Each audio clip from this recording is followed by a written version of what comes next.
Welcome to Books, Kids, and Creations, a part of the Authors on the Air Global Radio Network. I'm your host, Tracy Bloom, and I feature people who inspire and uplift future generations with their work. Today, I have a very special guest, Susea Spray, and she is located in Australia. So it is, I was thinking about it and I thought, wow, she's kind of a day ahead of me now. So I feel like I'm speaking to someone in the future.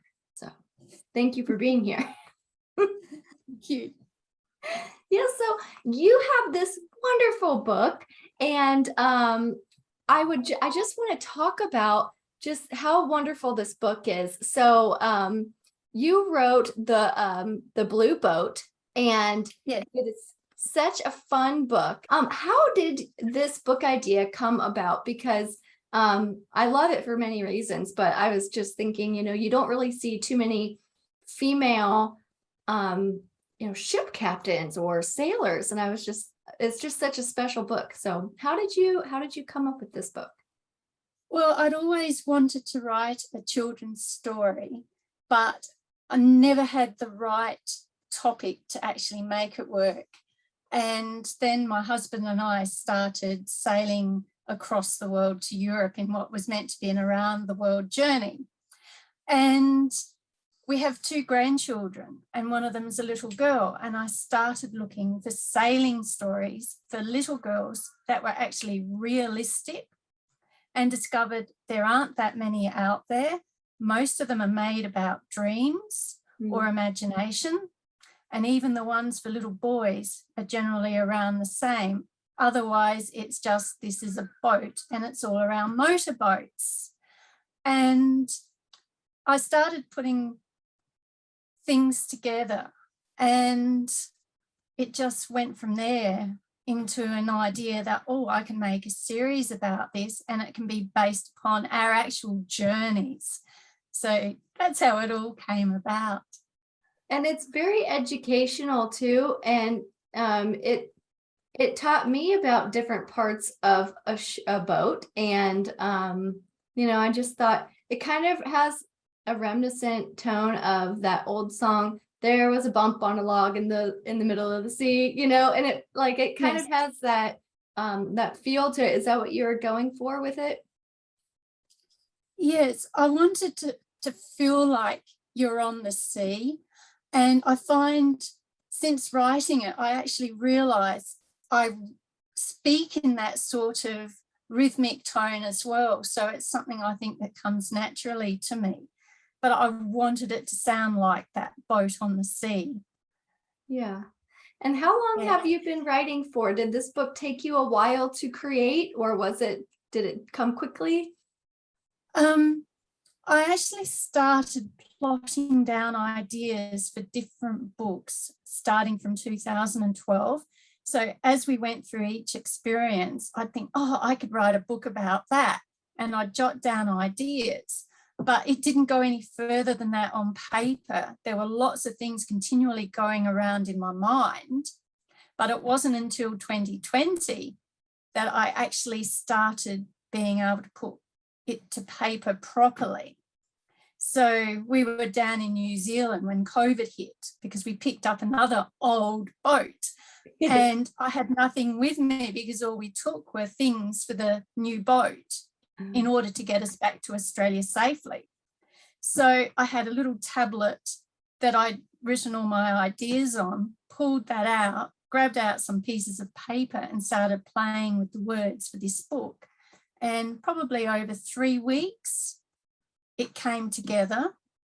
And then over another 2 months or so, I sent it off to people to get their ideas and views, played with it a little bit more. So that took me from March 2020 to around about September 2020, and it was ready to go. So that one just fell into place. Yeah. Well, and it's interesting, so many people say, I wish I could write a kid's book, or I've had this idea for a kid's book for years, but I just don't know what to do. And it's amazing how many people start off that way, and then it just takes the time and the courage and the just taking that first step and saying, I'm doing this, I'm going to do this. And why not me? So, and Yes. I saw on your first page, you have some thank you notes to those people who helped read your book and give you feedback. And the illustrations are spectacular also. So how did you meet your illustrator? Well, that's a story in itself, because we have a friend and he does fantastic abstract art. And I thought his art would work really well, especially with the sea. And he did an artwork with the sea, having said, yes, he will do it or have a go. And the sea was spectacular. But he then had to start thinking about putting the character in and the birds and so forth. And he just came back and said, look, I'm not the right person for this. Oh, It's not what I'm envisaging for him. And he said, would you mind if I asked my friend Leslie? She does really good artwork and she's good with doing people.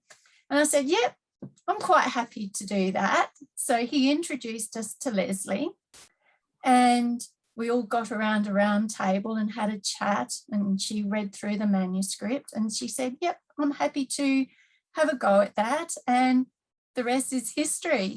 Her illustrations are unbelievable. oh yeah. Yeah. Well, and some of the pictures that you sent beforehand, along with the book that I was looking at, those are really inspirational too. And I just thought, oh my gosh, all the places I bet you've been. How long have you been sailing for? Well, personally, I started learning to sail in 2009 when I was 46. Okay. And I took sailing lessons in little 30-foot boats with lots of other people. I did a couple of dinghy sailing courses, which the dinghies were probably 3 meters, so about 6-7 foot in length, but you always had other people on board. And that was the beginning. Then my husband and we left Adelaide in 2012, sailed around to Western Australia and are halfway up the coast. And by that time, the cyclone season was coming in. Oh. And it would have meant rushing across the Indian Ocean to beat the cyclone season. So we spent 12 months in this tiny little country town called Carnarvon, which is in the most spectacular region of South Bay. They have a yacht club, and they had all these little one-man dinghies. That's how I really learnt to sail in 2012, 2013. And then we set off. And sailing big boats is very different to sailing little boats, because they're a lot slower in their moving. So that time we spent crossing the Indian Ocean was the time that I really learned to sail a big boat as well.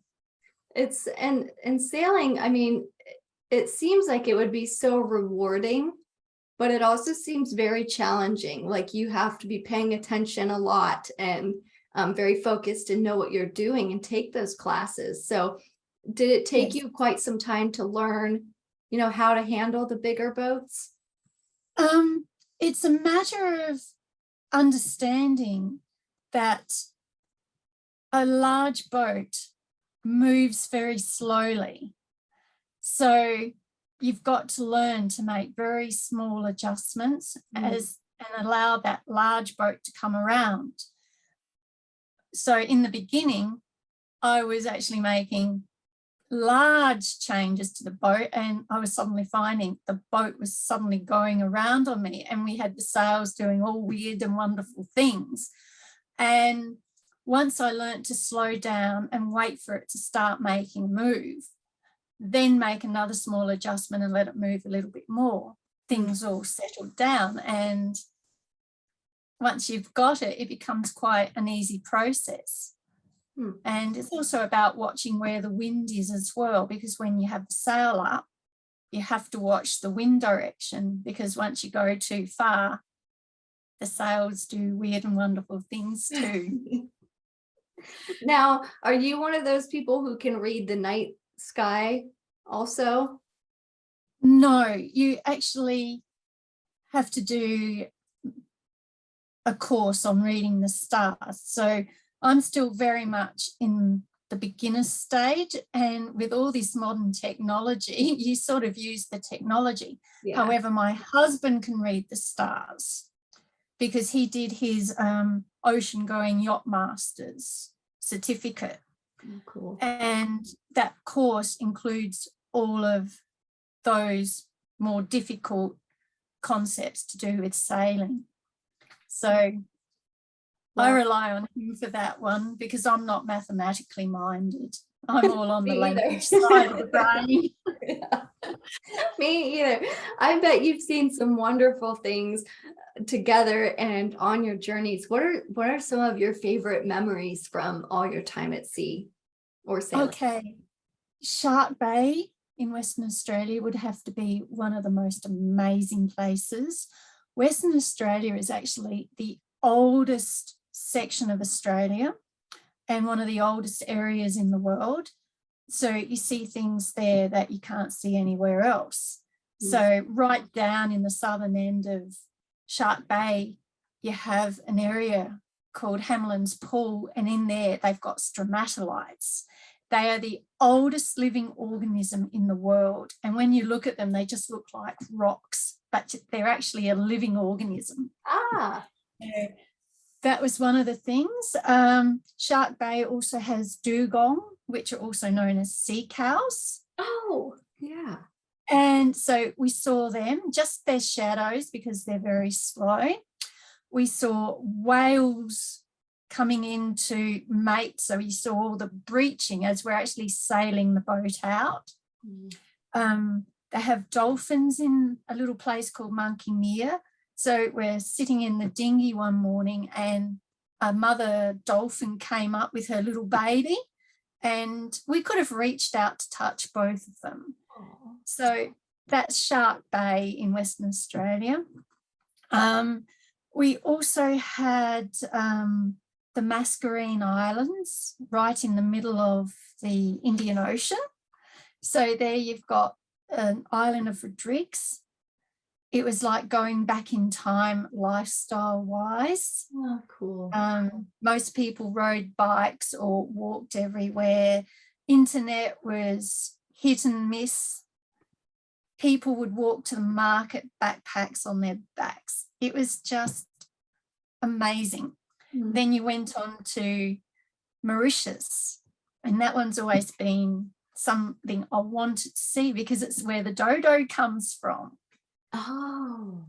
And we got there and it was a lovely island, but I was disappointed because most of the original habitat and most of the animal life has totally gone. Oh, no. It was all ripped out for sugar cane, and all the introduced animals helped to kill off the endemic wildlife. But that one holds a place in my memory because it's the first place and the first time that people actually realised they were the cause of an animal going extinct, and it wouldn't be on the next island. So that was Mauritius. We also had Reunion, which was the other one of the 3 islands, and that's the youngest one of the Mascarenes. And it's so mountainous. It's like 3,000 metre high mountain ranges that are all volcanic, and you have everything from extinct volcanoes through to an actual live volcano, and each habitat is totally different. So that was Reunion. Every place we've been to, there's been some reason for it to hold a special place in one's heart. Yeah, it just seems like a lifetime of just spectacular memories that I'm sure you've both collected. And of course, I mean, now you can definitely see why you would want to create this exact book that you did. And it's so wonderful. And I do like that you had a little girl behind the captain's wheel and as character. I was listening to something today about how there's very few female pilots as well.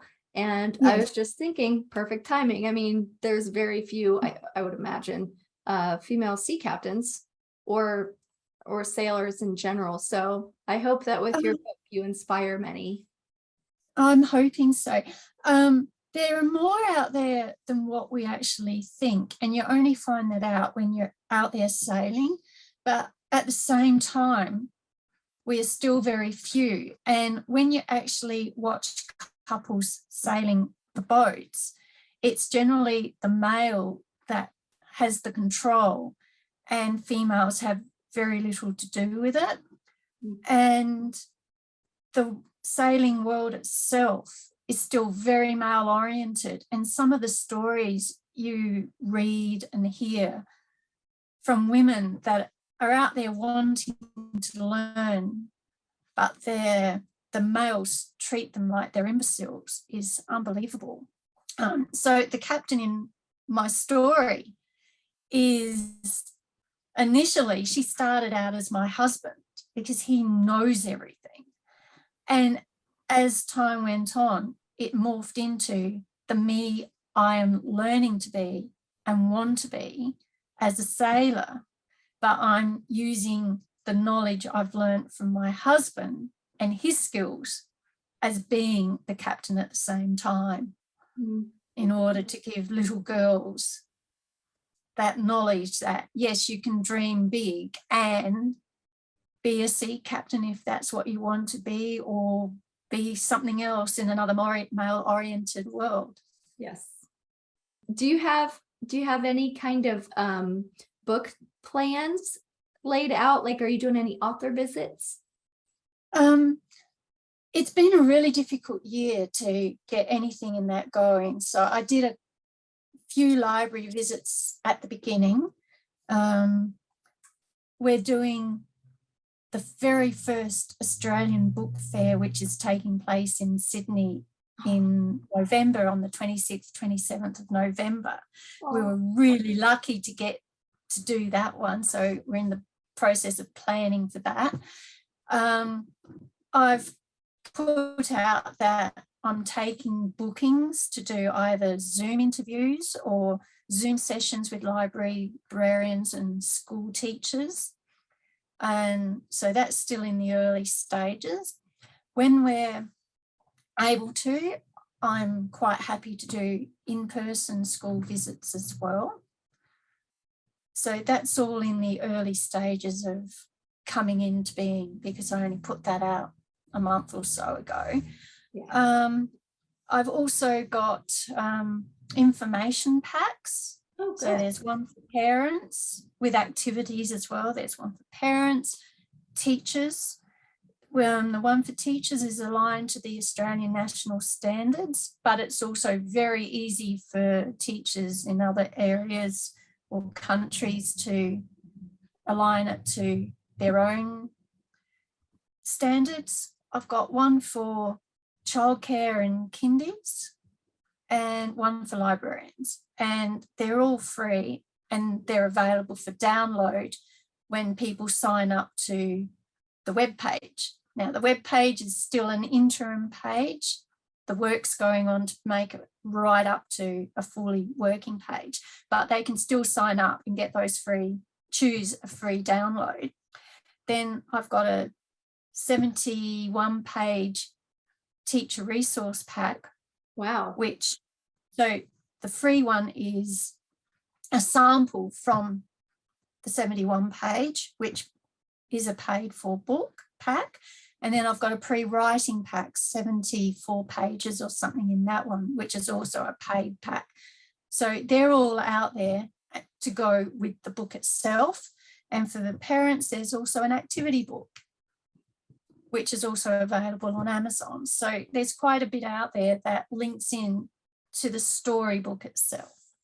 That's fantastic. And I'm sure that there's so many teachers that are going to just have a great time with those available lesson plans and all the things that you've probably taken a lot of time and effort to create. So I'm sure that you will do extremely well at your upcoming book festival. That's so exciting.